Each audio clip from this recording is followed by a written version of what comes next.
بسم اللہ الرحمن الرحیم۔ الصلاۃ والسلام علیک یا رسول اللہ علیک و صحابک یا حبیب اللہ۔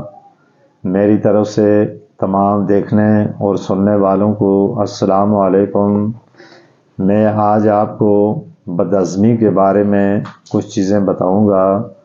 بدہضمی ایک ایسی بیماری ہے، بہت سارے لوگ کوئی چیز کھاتے ہیں انہیں فوری طور پر ان کا پیٹ پھول جاتا ہے، پیٹ میں گیس ہوتی ہے، اور جس کی وجہ سے جو چیز کھاتے ہیں انہیں وہ چیز نقصان دیتی ہے۔ تو اس کے لیے ایک چیز میں آپ کو یہ بتاتا ہوں، بعض لوگ کھانا کھانے کے فوراً بعد جو سگریٹ کے عادی ہیں وہ سگریٹ پینا شروع کر دیتے ہیں۔ تو کھانا کھانے کے فوراً بعد کوئی بھی تمباکو نوشی والی چیز استعمال نہیں کرنی چاہیے۔ اسی طرح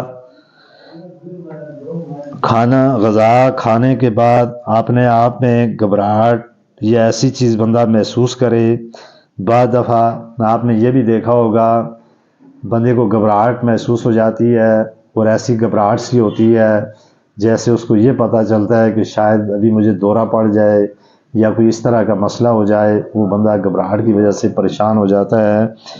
تو اگر اس کو گھبراہٹ ہو، نیمبو کاٹ کر اس پر نمک ڈال کر اور اس کو گرم کرے، گرم کر کے چوسے، یہ بدہضمی کے لیے بھی مفید ہے، اور اگر اس کو گھبراہٹ ہوتی ہے وہ گھبراہٹ کے لیے بھی فائدہ مند ہے۔ اسی طرح امرود، یہ ہضمے کے لیے بہترین غذا بھی ہے اور سمجھ لیں ایک دوا بھی ہے۔ مثال کے طور پہ جب بندہ کھانا کھائے، کھانا کھانے کے بعد 10-15 منٹ کے بعد اوپر سے 1-2 امرود کھا لے، اس کو کاٹ کے پہلے چھوٹے چھوٹے پیس کر کے پھر اس پہ ہلکا سا نمک ڈالے، نمک ڈال کے وہ امرود کھائے۔ لیکن اگر جس بندے کو بی پی کا مسئلہ ہو، بی پی جس شخص کا ہائی ہوتا ہو، وہ اس کے اوپر نمک نہ ڈالے۔ پھر 2 لونگ ابلتے ہوئے، یعنی 2 لونگ کو ابالے آدھے کپ پانی میں ڈال کر پھر نیچے اتار لے اور ٹھنڈا کر کے پھر اس کے بعد پی لے، تو یہ بدہضمی کی شکایت کو دور کرتا ہے۔ یہ علاج کم از کم 3-4 دن تک ضرور کرنا چاہیے۔ اگر جس بندے کو بھی بدہضمی رہتی ہو، پیٹ اس کا بوجھل رہتا ہو، کھانے میں کوئی چیز ہضم نہ ہوتی ہو، تو اس نسخے کو اس طریقے سے استعمال کرے، تو 3-4 دن لگاتار استعمال کرے تو اس کا یہ بدہضمی والا معاملہ یا چیز ہضم نہ ہونے والا معاملہ یہ ختم ہو جائے گا۔ پھر اسی طرح تلسی اور سیاہ مرچ ہر بار کھانے کے بعد چبانے سے بھوک کی کمی اور بدہضمی کی شکایت دور ہو جاتی ہے۔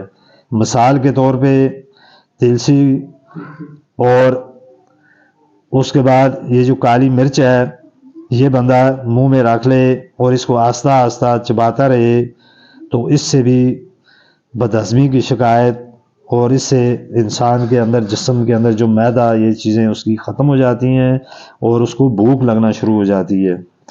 پھر اسی طرح زیرہ 2 چمچ لے کر گلاس پانی میں ابالے، 1 گلاس میں لے کر اندازاً مثلا زیرے کی 2 چمچ لے اور اس میں 1 گلاس پانی کسی دیگچی میں ڈال کر ابال لے۔ جب وہ ٹھنڈی ہو جائے تو ٹھنڈی ہونے پر اسے چھان لے، پھر آدھا کپ دن میں 3 بار روزانہ استعمال کرے۔ اس سے ہضمہ بھی درست ہوگا اور اس سے جو بدہضمی کی شکایت یہ بھی ختم ہو جائے گی۔ پھر جن لوگوں کو بدہضمی اکثریت میں رہتی ہے، انہیں چاہیے کہ بار بار کھانے کے ساتھ مولی پر نمک، کالی مرچ چھڑک کر 2 ماہ تک لگاتار کھائیں، انہیں بدہضمی کی شکایت ختم ہو جائے گی۔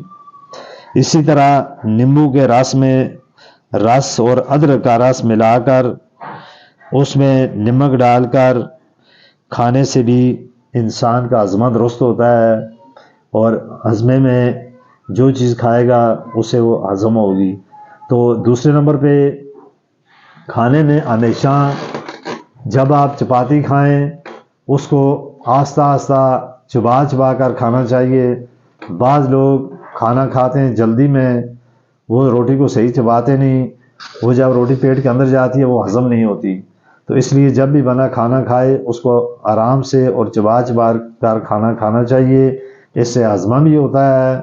پھر دوسرا میں ایک بات آپ کو اور بتا دوں کہ کھانے میں یہ چیزیں تو اس دور میں بہت کم لوگ ہی کرتے ہیں، لیکن کھانے کے بارے میں حضور پاک صلی اللہ علیہ وسلم کا ایک طریقہ تھا. ویسے اس زمن میں مجھے یاد آ گیا، میں آپ کو بتاتا ہوں کہ کھانے میں مثال کے طور پہ شوربہ لے کے یا کوئی بھی دال یا ایسی چیز ہو، اس میں آپ روٹی کو چھوٹے چھوٹے ٹکڑے کر کے اس میں کوٹ کر کھائیں.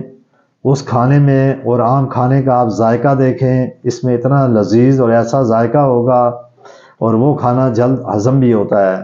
اور حضور صلی اللہ علیہ وسلم نے اس کو سرید کہا ہے اور اس کو تمام کھانوں کا سردار کہا ہے.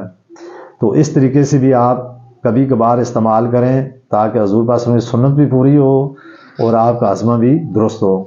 تو اسی کے ساتھ میں آپ سے اجازت چاہتا ہوں.